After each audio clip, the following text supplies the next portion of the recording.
Hey everyone, welcome to Westwatch. Today we've got my name is Joe Casola. I'm the Western Region Climate Services Director at NOAA's NCEI. And we've got a great lineup for you today. We're going to hear from Troy Nicolini and Margaret Tauzer about subseasonal forecasts for fisheries management in Northern California. And just in case you're new to Westwatch, Westwatch is a monthly webinar series that brings together NOAA staff and our partners from across the region to share information about climate observations and impacts across the West. We have two different formats. We have panels on specific topics, which is today, and we also have general climate overviews, which we do every other month, so you can catch that in June. We also have a website where we post our videos. We're a little behind. We got a little backlog going, but I'm hoping to clear that up in the next week or so. As I said, today's speakers are Troy Nicolini, who is the meteorologist-in-charge at the Eureka Weather Forecast Office, and Margaret Tauzer, who's a hydrologist and hydraulic engineer with the Fisheries California Coastal Office in Arcata. I hope I said that right. Just some housekeeping. I'm going to share one quick poll question for everybody, and during the course of the entire webinar, you can go into your questions box, type stuff in. And if you see questions and you know the answer to them, feel free to type in your answers too. We'll also have time for Q&A after the speakers are done. As I mentioned, the session will be recorded, and you'll also get a post-webinar survey in your inbox. So I'm going to go ahead and launch this poll here. So hopefully you're seeing the poll question: have you attended Westwatch previously?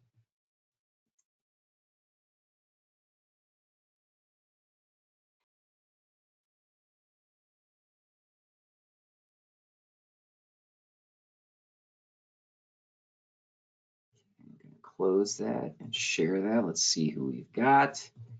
So a lot of folks who've been on before, which is great to have some repeat attendees, and a few new folks too. Welcome. We hope that this will be exciting and educational, and you'll come back for some more in our future sessions. Okay, I'm going to turn things over to Troy at this point.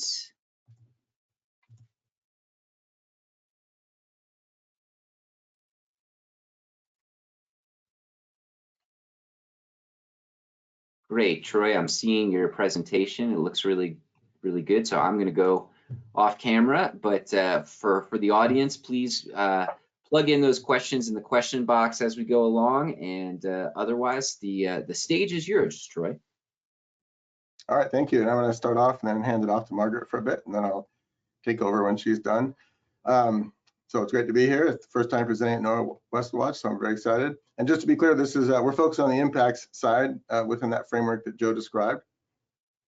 And a spoiler alert, we're in a really awkward place when it comes to forecasting the future outside of the traditional weather forecast, and just sort of out, just before climate is particularly useful. So it's a very awkward time.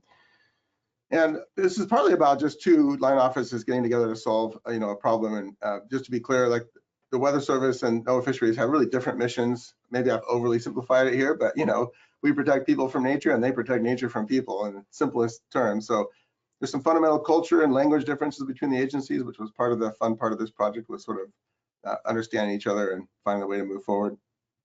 I'm going to hand over to Margaret to share some of the projects that this impacted. And so I'll just be advancing the slides for her when she lets me know. Hello. Yeah, so we here at National Marine Fisheries Service, or NOAA Fisheries, mostly are trying to write, most of our work is writing biological opinions and looking for trying to minimize effects to fish.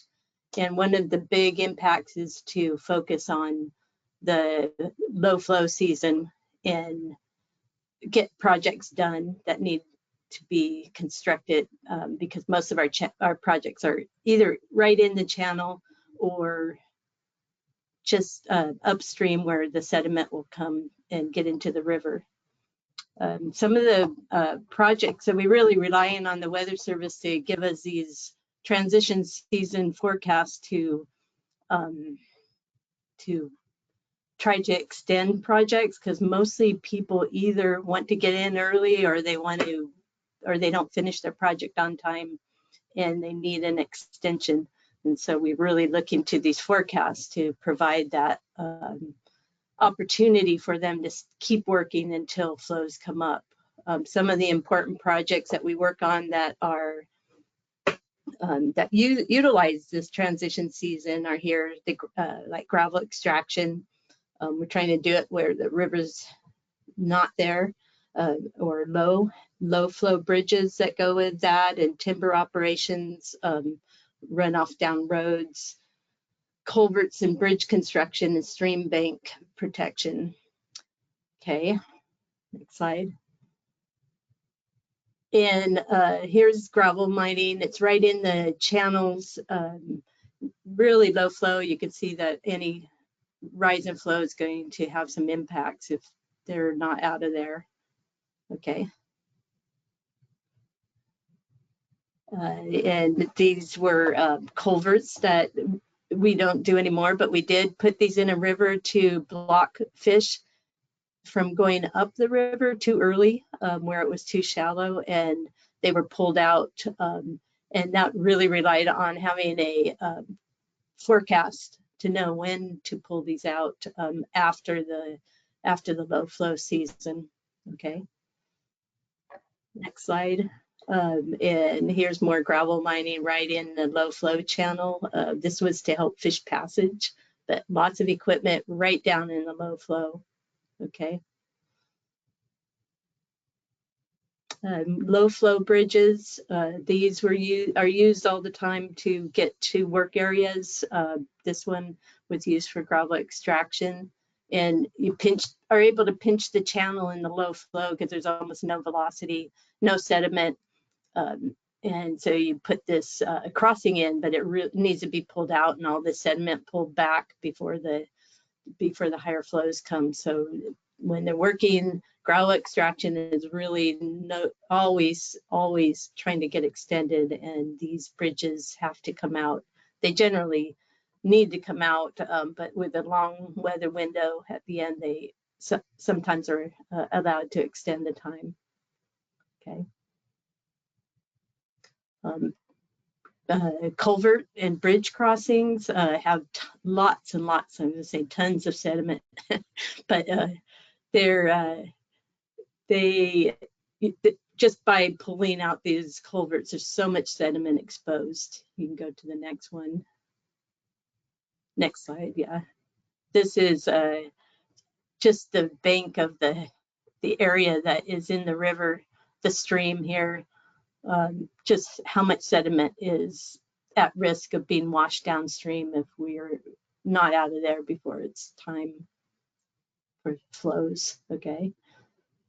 In the West Coast here, even in the summer, we find goopy mud, and it's very important not to have any flow rise. In some cases, the sediment just gets in. Okay.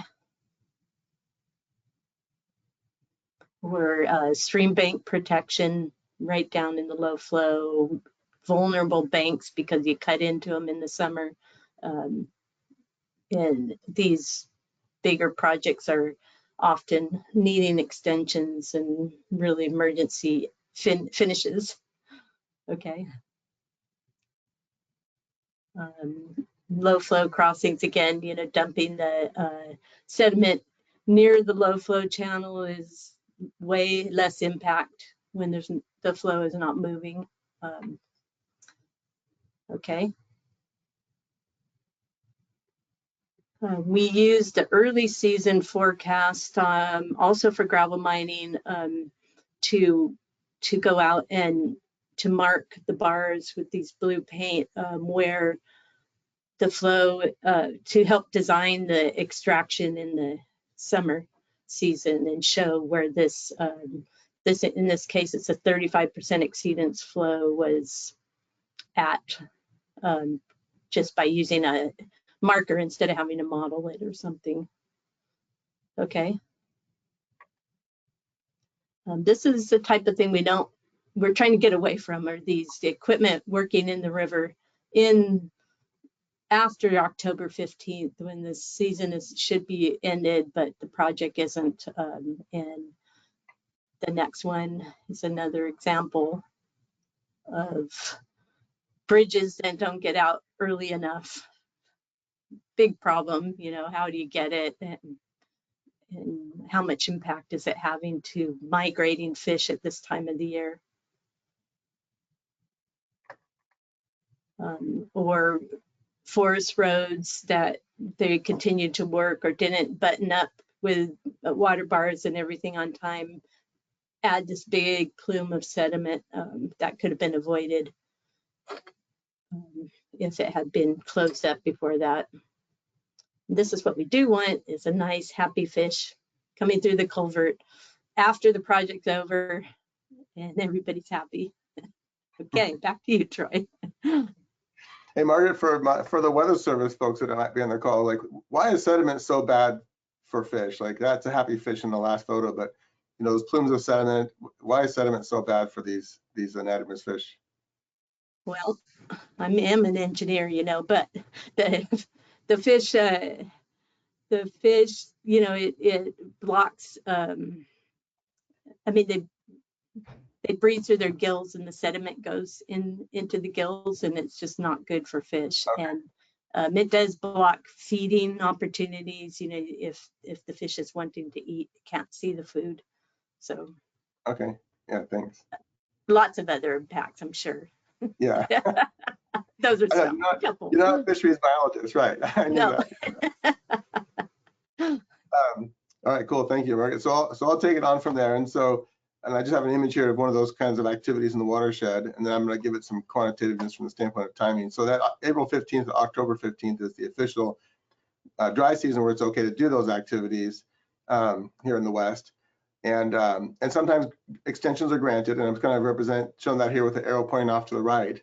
So if it's going to stay dry, then these activities may be able to continue. But the person operating that excavator can't be told on October 15 whether there's going to be an extension or not, right? They have to have some lead time themselves. So there's some advanced notice needed to get folks either knowing they can continue to work, or if it's time to button up their project temporarily to survive maybe one storm that's going to come through, or completely pull out of the watershed. So the total lead time that, like, you know, Margaret's team needs is from that point in time, you know, until when they'd have them come out of the watershed. And so just to share, you know, to quantify that, you know, we asked them, like, well, what does that look like? And of course, more lead time is always better, but we were asking for the bare minimum. And it kind of depends on the project. Depends on depends on the weather setup, and it depends on whether the impact is from, you know, a river rise or a heavy rain event that's going to cause sediment to come off the watershed. And it depended on the time needed to stop operations. So here's kind of like the most complex case. And again, I learned this from talking to Margaret and her team. So those low water crossings that Margaret showed, so it might be a situation where the operator needs to get across the stream to do gravel mining on the other side, as Margaret said, or go up into the watershed and do timber harvest. So if you can kind of picture this setup, so everyone doing something who's cutting a tree down has to go across this low water bridge and drive up a road to get to the point where they can do their timber harvest. So for these folks to, you know, completely pull out of this, they need to get all the equipment for timber harvest and all the equipment for gravel mining out of the watershed and across that low water bridge, and then pull the low water bridge out before the river rises to the point where it could impact the low water bridge. So it's a pretty complex decision-making environment for these folks that can take, you know, a lot of time, but it's also very, very variable as far as how much time it's going to take, depending on what they're doing. So that, you know, when you look at like sort of a worst case scenario, most complex setting, we're talking about 2 to 3 weeks from when a decision would need to be made by Margaret's team and when the folks would have to be completely pull out. So that's kind of the forecast time horizon. But, you know, I love this saying, I live by it. I don't know if you've ever, this is an old time saying, but if you don't get half your work done by noon, you won't finish, right? So for these operators, they want to have some heads up so they can plan their work for the dry season to have some idea of whether or not they're going to get an extension. So, and we provide this information directly to the folks in the watershed doing this work. So of course they want as much heads up as they can get about whether or not it's likely going to be a dry October, for example. So that's kind of mixed into the batch of what we provide as far as information. Now, if for the non-Weather Service people, we have time horizons where we feel pretty comfortable forecasting things, and it varies based on where you're at. But in general, like tornadoes and severe convection, severe thunderstorms, we're talking about minutes.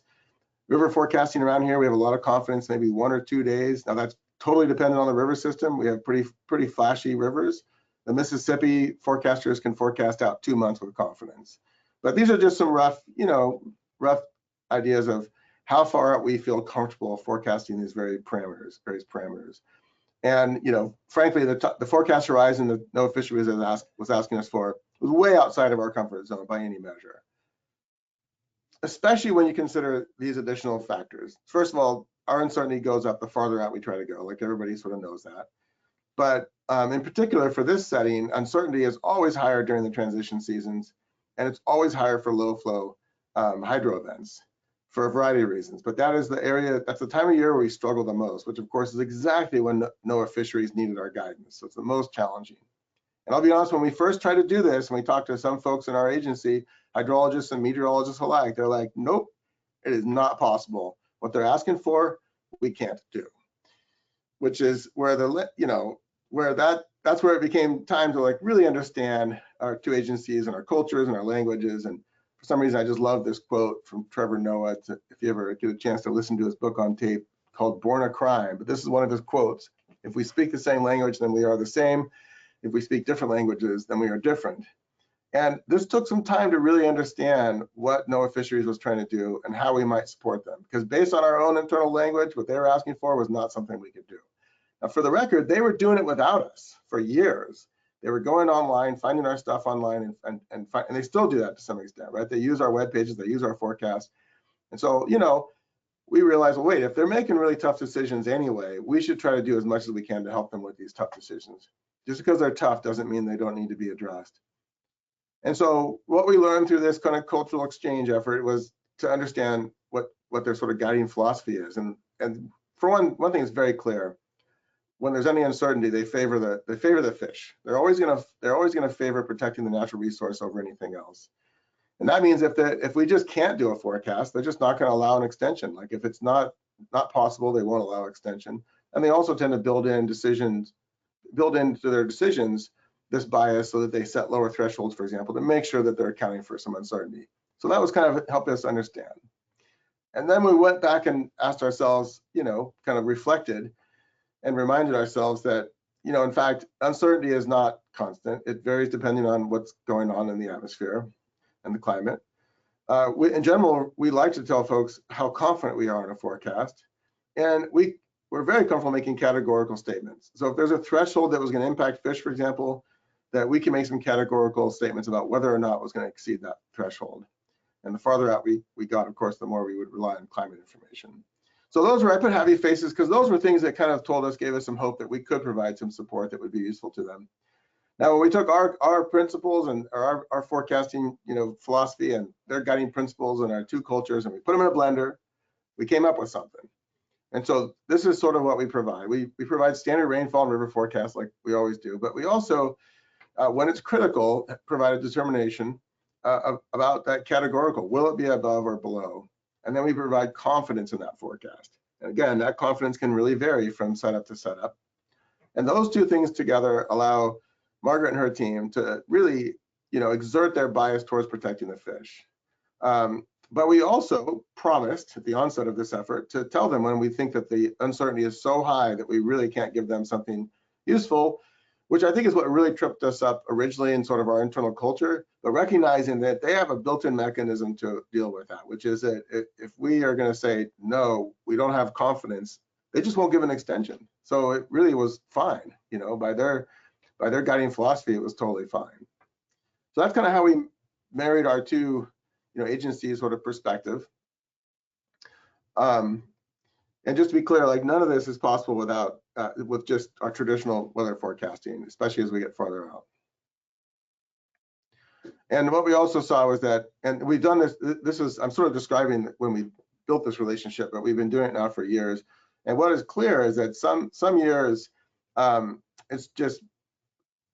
it's obvious that they've got to pull out October 15. We already have lows moving through, it's getting wet, it's really questionable whether they're going to be able to operate through October 15th. So there's some years, just based on the nature of the year, that there's not a big decision to be made for Margaret and her team in shutting down these activities. And then there are other years where we got a gigantic ridge, the climate outlook is consistent with the big ridge, everything is sort of on the same page, that an extension seems really appropriate and very safe. And so there's those two kinds of years. And then there's some really tough years. And interestingly, early in this project, we had some of the toughest years where it looked like we had some systems moving through, but the long-term pattern was still to go back to a ridge and drying conditions. So in that case, Margaret and her team made decisions to allow the operators to button up operations temporarily to withstand that one rain event, for example, and that one river rise, because it wasn't big enough to threaten the low water bridge, but it was big enough to threaten having sediment erosion happening in the watershed. So they allowed them to button up temporarily and then go back and operate after that event passed. And so some years are more challenging than others, for sure, is what I would say. Margaret, do you agree with how we looked at this over the years, that some are tough and some are easy? Yeah, I would say for sure. But one thing I keep thinking about is no matter, even though the weather service is super great, but no matter what, the fish are sometimes on their way up and it overrides everything. So, we have to just shut down if the fish are there. Oh, yeah, thank you. Yeah, other considerations besides weather. You're kidding, really? No, just kidding. Yeah, sorry. This is just one fact. Thank you. This is just one factor in the decision making. Yeah. Yep. That's great. Thank you. And so the level of service we provide, I think, is sort of matches up with those three scenarios I just described. So throughout the transition seasons, we provide like an email guidance every Friday. And we also are always available for both NOAA Fisheries and the other federal and state regulators, as well as the folks that are regulated, which I'll summarize in a minute. And then there was times, especially in some of those tougher decision-making environments, where we would spin up either a meeting or a webinar and then record it so everyone saw the information at the same time. So we have different levels of service that we provide based on the scenario and how challenging the decision-making is. And again, this is all just for weather and climate, not for other things regarding have to do with the fish behavior. And just to zoom in on part of that email, you can see what we do is we sort of parse out information for folks and then provide that out as the baseline guidance. And we also have hot links, so if someone wants to dig deeper, they can click on 1 month or 3 month or La Nina advisory. And so this is where we sort of summarize what's going on, and we actually have information before this for the shorter term. And then that goes out and folks can dig deeper if they want. So it's just sort of an assistance. And that goes out to NOAA Fisheries. It was originally a relationship with ourselves and Margaret's office, but there are other federal regulators, and sometimes each of these might be the lead agency on the permitting activities. So, so we currently have 2 people on the email list for this that we provide the information, and some of those are the regulators. The 4 that I have listed here are most typical, but it also goes to all the folks operating in the watershed. Now that's pretty rare, honestly. Normally the Weather Service doesn't provide weather support to private entities, but in this case, it's on behalf of NOAA Fisheries, and it's actually, they're making joint decisions. And so with these other federal and state agencies and the people operating in the watershed are getting a heads up that, what the weather is going to suggest for their activities. And so it's helping them meet the requirements of NOAA Fisheries and other federal and state regulators. So it's an unusual circumstance where we're supporting NOAA Fisheries and their mission to protect fish, and basically doing whatever it takes to make sure that that's as effective as possible. Do you want to add anything on that slide, Margaret? And Nope. This paragraph actually is from Margaret's team. After we had some years under our belt, it looked like it was being effective, that they felt like, that the fish are still being protected at the same level, but that when there was possibility to have these activities happen in the watershed, that, with no harm to fish, then extensions were approved. And the sense was that there was no loss in fish protection and potentially a gain, and that there was certainly a net gain in economic activity. So, by most measures, it was a win-win for everyone. And this actually was a few years ago when this quote was taken. Margaret, if you want to add anything since the more years have gone by. I'm not thinking of it right now. Okay.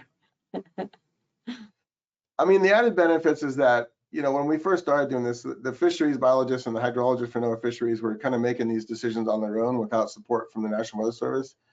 And they take a lot of heat. I mean, I mean, Weather Service staff take heat for all kinds of things like getting a bad forecast, but you know, the regulatory branch of NOAA Fisheries comes under, when they shut down an operation, it has big economic impacts to these operators. And if they get it wrong, for example, like they shut down the operation, it turns out a big ridge builds in, it stays dry for 2 weeks, like, you know, that's something that the Weather Service should be doing and taking the heat for, not fisheries biologists and NOAA fisheries staff. So I always felt really good about that. Like that's where the responsibility lies, and it took one burden off their shoulders of the many that they have, and leveraged our expertise and the climate, you know, climate side of Weather Services products and support. So, and it seemed to really go over well with the people being regulated by these activities. You know, the timber harvest, the gravel miners, like they like that division of labor, and it made sense to them, was my sense when we had these meetings. So yeah, that's a good point, because you know, everybody trusts the Weather Service. I don't know about the National Marine Fisheries Service. yeah, they have a different relationship with you versus us, and it seems like, yeah, it was It's like the weather is just the weather, you know, but we have opinions. yeah, and if anything, even just from the standpoint, it's a third party objective perspective on the weather, right? Independent of your decision about other fishery biology issues and watershed and sediment transport. So it was a really nice division of effort, and seems like it's worked well over the years. And at the end of the day, that's a happy fish swimming through a clean river with no sediment in its gills, and that was, you know, that was our ultimate goal. So that's all we have. Thank you.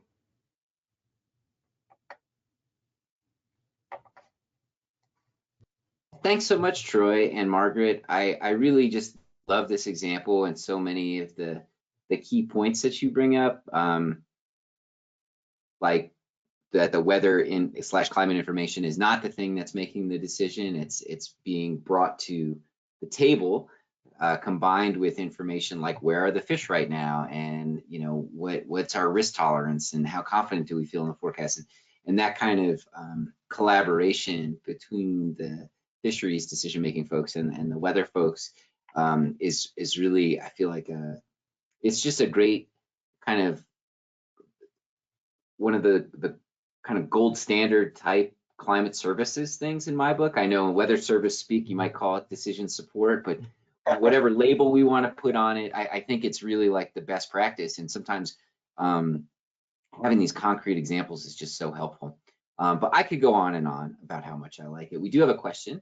The question is, do you use long-term indicators like ENSO, like El Nino, as part of this forecast?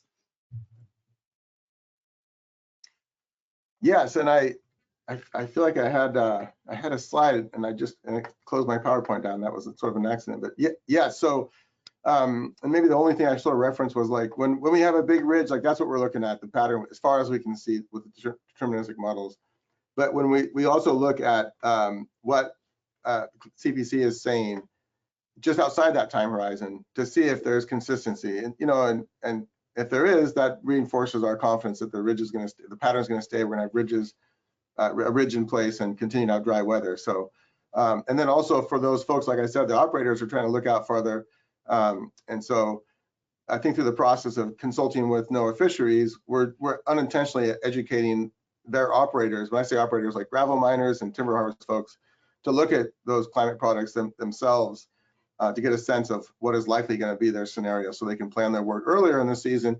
I mean, I guess Margaret, I remember this, but maybe you could say it's changed or it's the same. But people get really desperate towards the end of the dry season. They're wanting an extension because they're not done with their work, and partly that is their decisions they made earlier in the dry season, right? It's how they schedule their work and so the more lead time we can give them on what's likely going to happen in the fall, the better they can be at making sure they're ready for that closure if it does happen on October 15th and not desperately seeking an extension. Is that still the case, Margaret? Yeah, it's still the case, and it doesn't seem to, you know, go away much. People always want an extension, and you know, some of the like gravel mining gets limited at the other end by other endangered species, you know, so they're pinched into a window of time. And then they need review out there by staff. People have to have site visits, and generally they feel like that they really need to you know, everybody every year thinks that they can like schedule it faster or anything, but it just seems like it keeps going on where people always want extensions. I think it's just not something that's going to go away. Yeah. I'm not sure I answered that question, Joe, but maybe someone else can add to it too. Well, I mean, I think you got it though. It's the state of El Nino is kind of baked into what CPC is going to be providing at the either in a subseasonal or a seasonal forecast. It's in a large, and for seasonal for sure, it's probably the main source of predictability. In subseasonal, it's important if we have a relatively big El Nino event. So yeah, it's definitely part of it. And I think your point of like, hey, we also are looking cross time scale. We're looking for consistency from the subseasonal forecast as well as the seasonal ones. That's also kind of really insightful. Yeah, and we're a really awkward latitude for ENSO because we're sort of in the influx point, you know, and so, but we have done a lot of analysis just locally and found that there's a few things we can hang our hat on. During La Niñas, we tend to have an earlier onset of the wet season, and so a late onset of the wet season, and so that's sort of how we factor in that transition between the forecast period and the climate period. Great, we got a couple more questions here. Did NOAA Fisheries put the forecast contingency into a biological opinion or add later for extensions?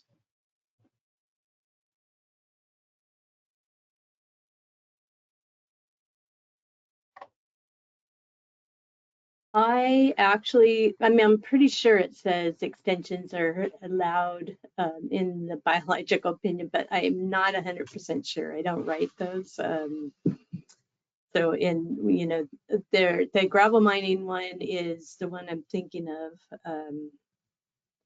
And yeah, I'm sorry, I can't answer that. I'm not sure if it's in the biological opinion or if it's made year to year.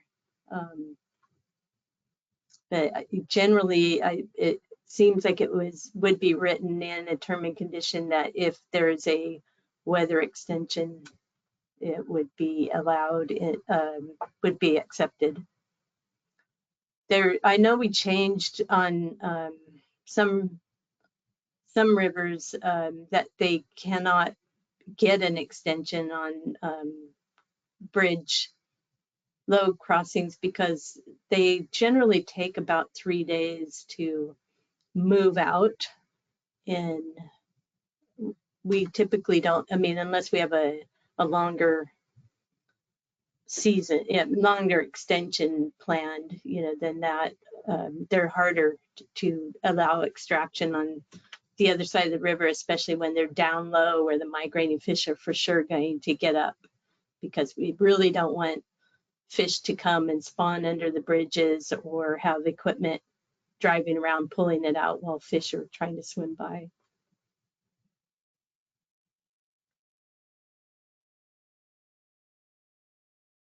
All right, we had another one come in that I'm actually very curious about too.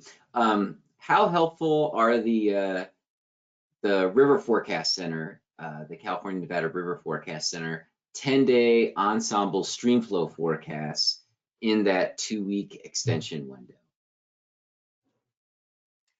Yes, and I just took a snippet out of our partner email, but I think we start transitioning, including those in the email that goes out. Yeah, so that's exactly the tool that I think we needed, and I'm pretty sure we're including it in the partner email, but it's certainly during any webinar briefing, we would use those to show the uncertainty and the confidence. Yeah, that was my question, just kind of how, if you can, one, if folks were using hydrologic models, whether it be NOAA or other people based on what we're providing, and then two, if the River Forecast Center output was useful. So it sounds like the latter is definitely a yes.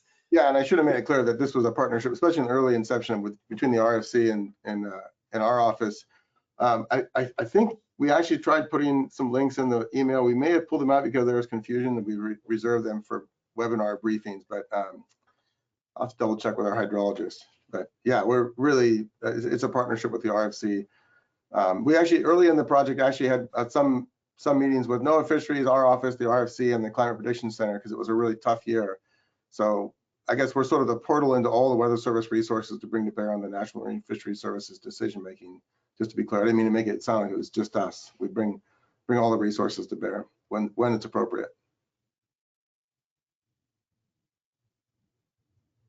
And kind of following up, have any of the partners that you've been briefing, have they ever kind of come with an alternate forecast, either weather forecast, climate, hydrologic, and kind of said, hey, what about this? Or did they kind of say, no, thanks, this is great, this is what we'll use? That's a great question. I've never heard that from any. Have you, Margaret? Have you had any, like a gravel miner say, well, I know what the Weather Service is saying, but I'm looking at Weather Underground, and or what the Weather Channel says differently? It used to happen at the beginning, before people had discovered the River Forecast Center's information. They had all kinds of weather, but once we start connecting them up with the webinars and the websites, to show the data, then they all got on board. And when they knew that's what we were looking at too. So yeah, it's a great question, because I could see someone, if they had some alternative source that said it was going to stay dry, and we were saying it's going to rain. And I think, I guess, but I would say my takeaway in the early, when we had meetings with everyone at the same table, both the gravel miners and the timber harvest and NOAA Fisheries and California folks, my sense was that everybody just wanted clarity and predictability in their world. That was what they're looking for. And so even if we're wrong and they pull out of the watershed when they shouldn't have, as long as it's transparent and consistent and based on good rigorous thinking, it seems like they were happy with it.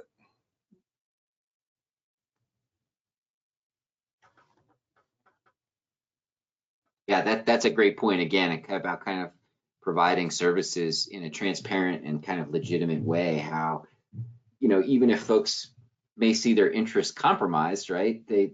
By understanding the process and trusting it, it's okay. Yeah, that's a great point. Well, we got one more here. Are some of the sites mined below the Klamath dams to be removed this year?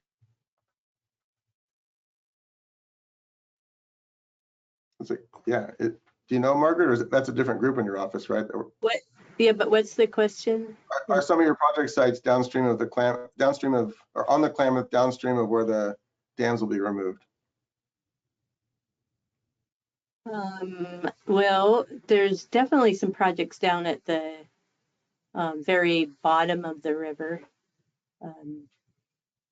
I don't know if they're asking for extensions or not, or actually under construction this year.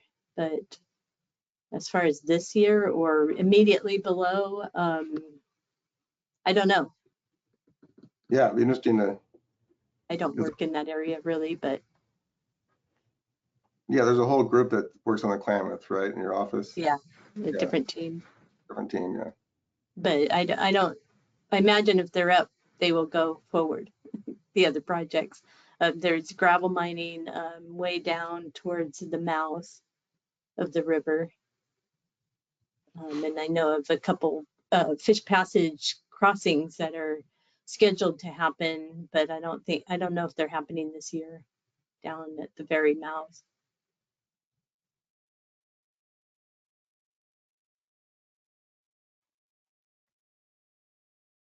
I'll throw in another one. Has fire activity in the watershed kind of changed or altered any of the kind of the ways the forecasts get used by fisheries folks? I can imagine, you could have more sensitive areas where you've had burns, and then that could bring a lot of sediment in that, kind of historically, a same size rainfall wouldn't have. I think you just identified a growth area for this project. I don't think we're doing that now, right, Margaret? We track those burn areas from the standpoint of flash flooding. So we're watching them. We have them on our, we have them mapped, and we're watching for heavy rain events from the standpoint of flash flooding. But it wouldn't take much to also provide insight into your team about whether you have a rain event that's going to cause sediment, sediment delivery to a stream. Yeah, there has been some workshops I know on hydrology and fire recently, and also the is it CAL FIRE, I think, that has so many weather stations going on, and with predicting, which has added all kinds of data. So I do think it's an area that probably could be talked about with the forecasts.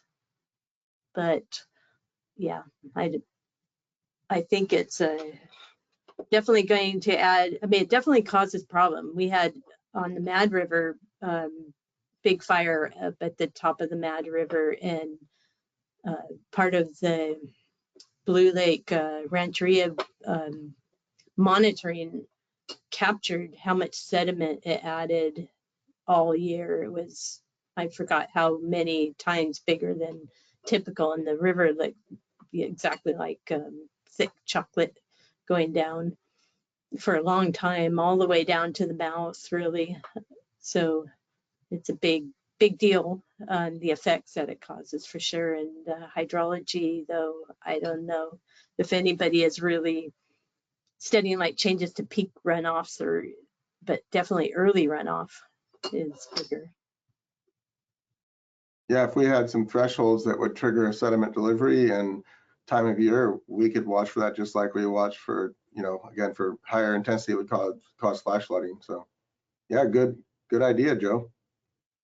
Oh, I got so many of them. It's a long list. No, I appreciate you guys kind of entertaining it. And I also think because of what you built with kind of the group of recipients and also the connection between Weather Service and fisheries, you're in a better position to try to tackle that if it does start to emerge as a real issue than you would be if you were starting from scratch. So I think it's really cool that you can use what you've already done as a platform for perhaps other kind of ways that environmental stress or weather and climate stress start to manifest. Yeah, well, I don't know. This will be my last call for questions here. I appreciate these questions from the audience. They've been really, really good. And I really appreciate Troy and Margaret, you kind of sharing your time. Pictures were awesome. I love a happy fish picture. And kind of sharing your experience. I think this is a really, really cool, cool project. And yeah, I hope that kind of things keep going. And if there are folks on the call that have other ideas about kind of either replicating something like this in your region, or maybe ideas about things that could be looked at in Northern California, please reach out to me. I'm happy to be a dot connector and thinking about this more. Yeah, but I appreciate everybody's attention, and I think let everyone have another 15 or 16 minutes to their day. Hey, Joe, can I add one thought? Absolutely. For my Weather Service colleagues, maybe, that I'm not sure all Weather Service folks know just the extent that NOAA Fisheries has. Anywhere there's a NADRME, NOAA Fisheries has a role. And so, wish I had a map to show it, but all the tributaries to Columbia, I mean, the NOAA Fisheries footprint extends way farther inland than I think most people would think if they didn't know. So, and maybe I'll even find, we probably have a map, right? Margaret, we could get a map to send to Joe to share out of like where NOAA Fisheries, specifically for the anadromous fish side, like anadrome is fish that go from the ocean to spawn in the rivers and go back to the ocean to mature. And so that fingers into way bigger footprint than you would guess if you didn't know. So there's more opportunity possibly to expand this to other Weather Service entities than you might think if you don't. I mean, it's most places, and it's, the fish swim all the way up to Idaho. So yeah, all the way to Idaho. There you go. There's not much place where it doesn't cover. Yeah, thank you. So thanks, Joe. Just want to share that out. No, that's a great point. Thank you. And well, thanks again, Troy and Margaret. And yeah, invite any folks that have any questions or ideas, feel free to reach out to me, and I'm happy to connect you with some of our great NOAA West folks here to help out. But have a great rest of your day, everyone. Thanks for your attention, and we'll see you at the next West Watch.